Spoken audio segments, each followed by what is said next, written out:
You're listening to an Airwave Media Podcast. As I've mentioned before on the podcast, for about a decade I was working 2 full-time jobs.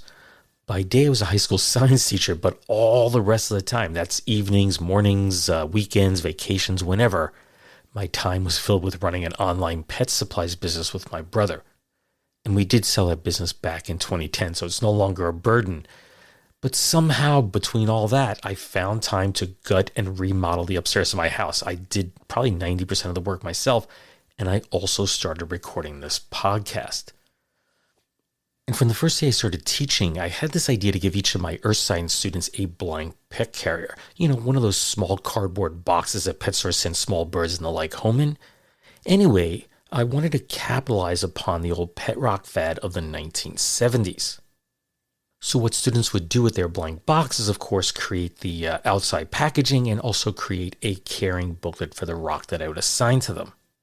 Of course, each kid would have received a different rock, whether it's granite, basalt, sandstone, gneiss, or whatever. And my goal was to use the activity as a fun way to learn more about the rocks. But I never followed through with that plan, and that's because I switched to teaching physics at the beginning of my 4th year of teaching. Well, after my first book, Einstein's Refrigerator, sold far better than anticipated, my publisher, Andrews McMeel Universal, asked me to pen a second volume. So I thought, why not write a chapter on pet rocks, the fad that took America by storm in late 1975. And that's exactly what I did. Back in 2002, I penned the history of the pet rock, but when the final manuscript was submitted, it was one of the stories that got the axe. Now, I honestly don't remember if I made the decision to cut it or if they did. But anyway, it's been sitting unused on my hard drive ever since. Well, just recently I was presented with the opportunity to outsource the research, writing, and recording of a single episode of this podcast for free. I'm telling you, for free. It didn't cost me a penny. So I thought, why not have them work on a story that I knew well? That would allow me to judge whether they did a good job or not. And that's what you're about to hear. And this was all produced using my original story, plus a little bit of supporting documentation that I provided. I should note that this is a one-time thing. I definitely have no plans of ever doing this again, although I do think you'll find it interesting to hear someone else, in this case a man and a woman, tell one of my stories. Also, be sure to stick around after the story ends because I'll tell you more about how this whole thing came together. I'll discuss a little bit of the good, the bad, and the ugly of the whole process. Plus, I would definitely love to get your feedback on this. So sit back and enjoy the story on pet rocks. I am certain that it's going to rock your world. I am Steve Silverman, and this is the Useless Information Podcast. Useless information. Welcome to the Useless Information Podcast, where we like to dig into the stories behind the things you never knew you needed to know. I'm Quinn. And I'm Cynthia Coleman, here to help us sift through the rubble of history. And today we're taking a deep dive into a phenomenon that quite literally rocked the world. Yeah. The pet rock. That time in the 70s when people paid money for rocks. It sounds crazy, right? It does sound crazy. But stick with us because the story is a lot more fascinating than you might think. We've got some really interesting sources lined up to help guide us on our exploration.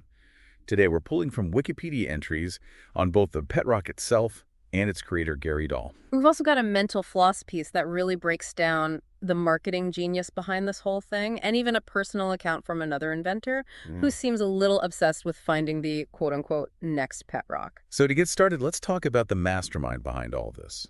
Gary Dahl. Picture this. 1975 California Dahl is a struggling copywriter, definitely not rolling in dough. Not at all. And one night he's hanging out with friends, and everyone's complaining about their pets. The usual feeding, grooming, vet bill. It's worst. And Dahl, known for his wit, casually mentions his pet rock, the ultimate low-maintenance companion. Right. What started as a joke among friends sparks this idea that would soon take the world by storm. It's amazing. This is where it gets really interesting. Yeah. Dahl's genius wasn't just in the idea of the pet rock itself. It was how he took this very ordinary rock, something you could literally find on the ground, Right. and transformed it into a must-have product. He understood the power of presentation. Yeah. He packaged these rocks in cardboard boxes designed to look like pet carriers. Oh, yeah. Complete with air holes for your rock to breathe. Of course. And then the best part, the instruction manual. Oh, the instruction manual was hilarious. So funny. Filled with all this tongue-in-cheek training tips and care instructions. Teach your pet rock to sit, stay, play dead. The possibilities are endless. Endless. It was genius. It perfectly captured the ironic humor of the time. Yeah. Remember, this was America in the mid-70s post-Vietnam War, the Watergate scandal. Right. There was this sense of disillusionment, this need for something lighthearted. Yeah. And the pet rock arrived at the perfect time. Yeah. Dahl launched it right before the 1975 holiday season. Perfect timing. And suddenly the media went wild. Newsweek features appearances on The Tonight Show. It was everywhere. The whole 9 yards. The pet rock became an overnight sensation. People were lining up to buy rocks. That's crazy. At its peak, Dahl was selling 100,000 pet rocks per day. 100,000 pet rocks a day. Per day. That's insane. Over 1.5 million sold in just a few months. Unbelievable. Dahl went from struggling copywriter to a millionaire, all thanks to a rock. I mean, that's the dream, right? It is the dream. And it wasn't just any rock. These were specifically Rosarita beach pebbles from Mexico. Oh, wow. He imported them, packaged them, and sold them for a tidy profit. Yeah, this is where Dahl's business savvy really shines through. He priced the pet rocks to make $1 profit on each one. Think about that, $1 a rock. His profit margin must have been astronomical. Yeah, and the impact went far beyond just sales. Oh, really? We read that even insurance companies started offering coverage for pet rock mishaps. You've got to be kidding me. Insurance for a rock? Can you imagine trying to file a claim for a broken rock? It's just unbelievable. Yeah. It really goes to show the power of a well-executed idea at the right time. Absolutely. But before we get too deep into the pet rock's cultural impact, we're going to take a short break to hear from our sponsors. We'll be right back to unpack the rest of this fascinating story. Welcome back to the Useless Information Podcast, where we're digging deeper into the story of the pet rock. It really is a fascinating story. Before the break, we were talking about how Gary Dahl managed to turn a simple rock into a $1 million idea. Yeah, it makes you wonder, what was it about the pet rock that really captured the public's imagination so completely? Right. Was it just a fad, or was there something deeper going on? Well, you have to remember the cultural context. The mid-70s was a time of major social and political upheaval. The Vietnam War had just ended. Watergate had shaken people's trust in the government. Yeah. And there was this feeling of uncertainty about the future. So in a way, the pet rock offered a welcome distraction. Exactly. Like a chance to just laugh at the absurdity of it all. Yeah, it was a form of escapism, a way to poke fun at consumerism and all these trends that seem to dictate people's lives. And let's not forget the brilliance of Dahl's marketing. I mean, he tapped into the power of novelty and irony, creating a product that was both absurd and strangely appealing. Yeah, the Mental Floss article we read pointed out that the pet rock's success can also be attributed to the media landscape at the time. Oh, interesting. There was no internet, no social media. Right. People relied on traditional media outlets like television and magazines for their information and entertainment. So appearances on shows like The Tonight Show and features in magazines like Newsweek had a huge impact. Absolutely. They really helped shape public opinion and drive trends. And word of mouth, too, right? Oh, yeah. Huge people would tell their friends about this hilarious new pet they had bought. And the craze just spread like wildfire. But as with all fads, the pet rock's popularity eventually waned. Of course, you can only have so many conversations with a rock. Right. I guess so. Dahl tried to capitalize on the success, though. Oh, yeah. How so? He released a bicentennial pet rock in 1976, decked out in red, white, and blue. Oh, okay. There were even attempts to sell college degrees for A rocks. college degree for a rock. Yeah, you can't make this stuff up. It's amazing. It seems like he was trying to stretch the joke a little too far. Yeah, I think so, too. Yeah. None of these spin-offs came close to replicating the original pet rock success, right? No, not even close. And then, of course, the copycats started popping up. Oh, yeah. Our inventor friend who wrote that personal account seemed particularly bothered by this. He talked about how everyone was trying to find the next pet rock. Yeah, trying to cash in on the fad. Well, as the Mental Floss article explained, you can't actually patent a rock. So Dahl couldn't protect his idea in the same way you might patent a new invention. So imitations just flooded the market. Almost immediately. It's interesting, though, raises a fascinating question about intellectual property and the nature of fads. Is it even possible to own an idea like the pet rock? That's a good question. Or is its very essence rooted in its fleeting, imitable nature? It's a complex issue, but for Dahl, the pet rock was really his one-hit wonder. Yeah, after the craze died down, he went on to pursue other ventures, right? He did. He opened a bar, went back to advertising, and even won an award for, wait for it, bad writing. An award for bad writing. I need to hear more about this. It's called the Bulwer-Lytton Fiction Contest. Apparently, it's a competition for deliberately awful prose. Wow. And Gary Dahl, the man who made millions selling rocks, won it. That's amazing. It just goes to show that even with a success as big as the pet rock, life takes you in unexpected directions. That's for sure. The pet rock may have been a fad, but its legacy endures. It's a reminder that sometimes the simplest ideas executed with wit and a keen understanding of the cultural moment can have a really profound impact. It also makes you wonder what seemingly absurd ideas floating around today might become the next big thing. Is there a formula for creating a fad? Or is it all just luck and timing? That's a great question. Something for our listeners to think about. Exactly. What do you think? What could be the next pet rock? But before we get too carried away with predicting the future, let's shift our focus back to the pet rock phenomenon itself.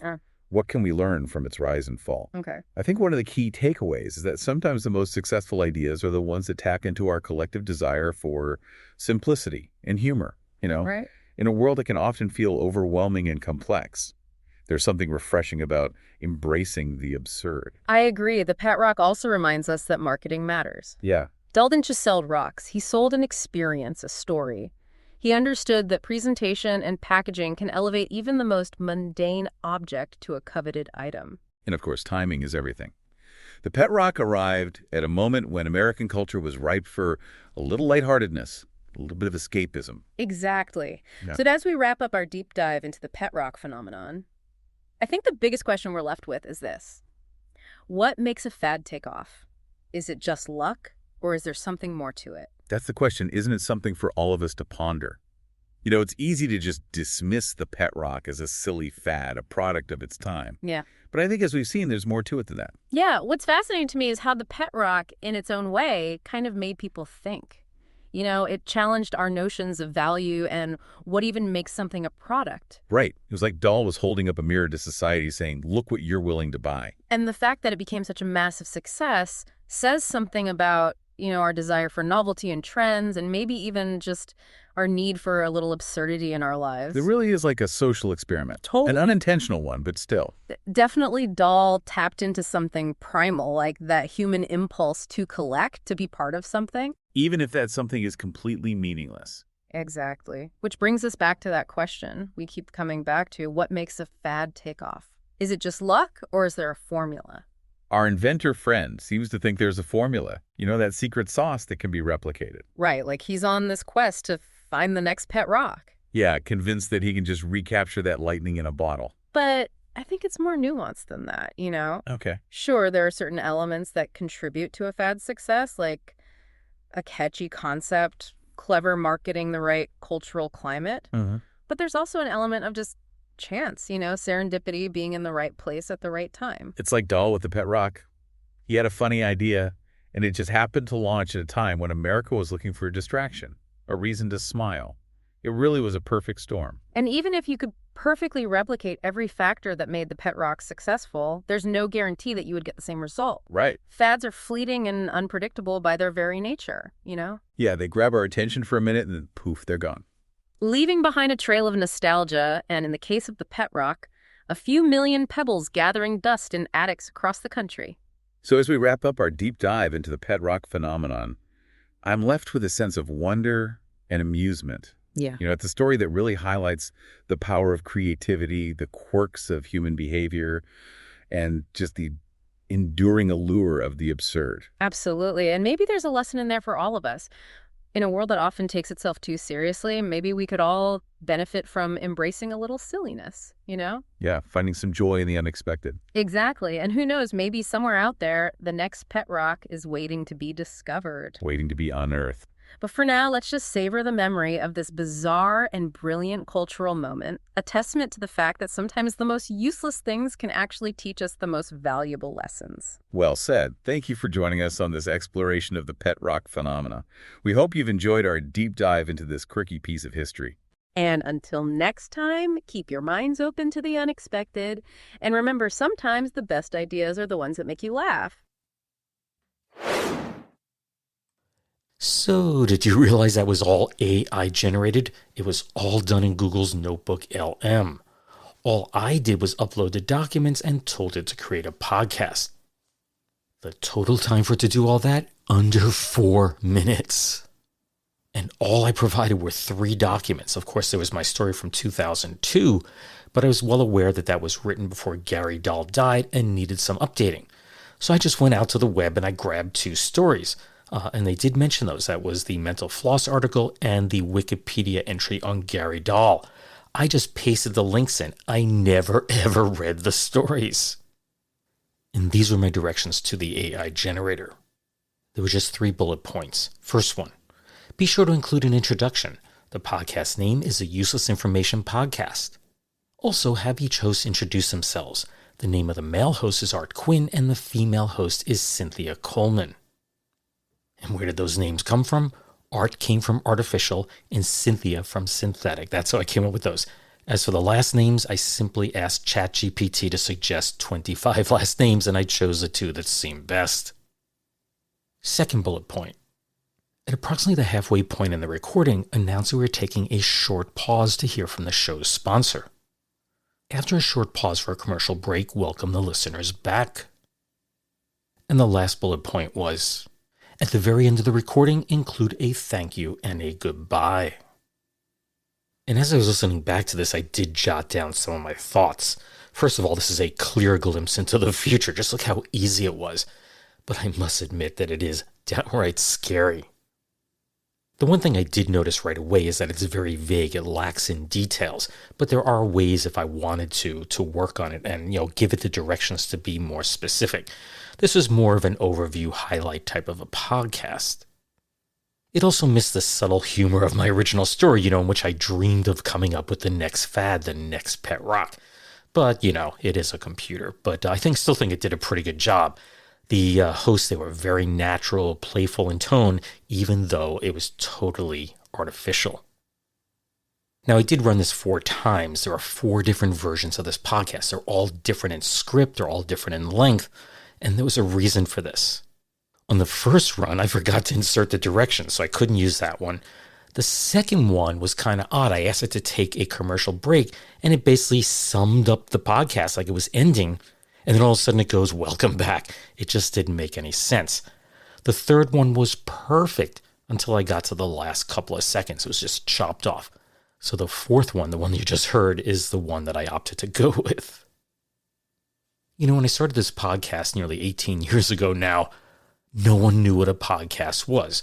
And I've always thought, hey, it'd be great if I had a co-host. But back then, that wasn't an option because I'd have to explain what a podcast was. And I really doubt anyone would have had much interest. And even if I had found someone, by now they would have probably left town. They would have given up on it. But in some ways, having a co-host, you split some of the responsibilities of creating the podcast, plus is this natural play back and forth, unlike what you have with a solo podcast like mine. And I'll just briefly mention 2 podcasts that I think do the co-hosting very well. I listen to both of these. The first is the Bowery Boys, hosted by 2 guys named Greg and Tom, and it focuses mostly on New York City history. And you don't have to be into New York City to like this podcast. It's just really well done. And surprisingly, they've been podcasting even longer than I have. And the other one is a more recent podcast titled The Missing Chapter, and it's hosted by 2 history teachers named Phil and Phil out of Canajoharie, New York. And I think I've listened to just about every one of their episodes at this point, and it is very, very well done. Although I have to mention I've probably heard 90% of the stories they tell, but it is very, very well done. And I encourage you to listen to both of those, The Bowery Boys and The Missing Chapter. Both do a really good job at the co-hosting of a kind of quirky history type podcast. And why do I mention this? Well, it's quite simple, and that is we can clone voices today. If you've been listening to the podcast over the last year, I've been making more and more use of synthetic AI voices. Basically, I just record something, upload it to 11 Labs, and then, of course, I choose a voice, male or female, that I want it to sound like. But they also have the option to clone my own voice. I mean, think about it. If this Google technology can do that in 4 minutes, why not just take my voice and have an artificial co-host? It would really solve my problems. It would be more of a natural conversation. Of course, it also would mean probably a lot more work on my part. So I'm curious what you think. I'd just love to hear your comments on this. So what I did is I set up a subreddit on reddit.com, and I called it the flip side of history. Just flip side of history. It's all one word. You can't put spaces in communities there. So flip side of history. Just go to reddit.com and do a search for that. And of course, I'll start the conversation off, and if you'd like to add to it, I'd love to hear what you have to say. If it starts getting filled with spam or nobody uses it, I think I will just make the subreddit disappear. You can also put your comments on Facebook, on my website, uselessinformation.org, or you can email me. I'd love to hear from you. Now, I do own a couple of the original Pet Rocks, so if you'd like to read the booklet that came with it, it's titled The Care and Training of Your Pet Rock. What I'll do is I'll place a PDF of it on my website, uselessinformation.org. It really is kind of a quirky, fun read, so I encourage you to look at it. And I'll place it at the very bottom of the page for this episode. Anyway, I'll be back shortly with my next Retrocast. It's actually already recorded. I recorded it with Jill Cha-Cha of the podcast Well, That's Interesting, but I don't have time to edit it down, and that's because I'm giving a talk at Hudson Valley Community College this Friday. And I have to tell you, at this point, I have nothing ready to go for that talk, so I have to put the whole thing together. I am very happy, though. Again, it is totally sold out, so that is always nice to hear. And of course, once I get that done, I'll edit down the podcast with Jill, and I'll get that posted. Again, I'd love to hear your comments. The subreddit is Flipside History, all one word. I guess I should also add that Reddit is totally free to sign up for and use, plus there's no special software needed to do so. Anyway, thanks for listening, and take care, everyone. Bye.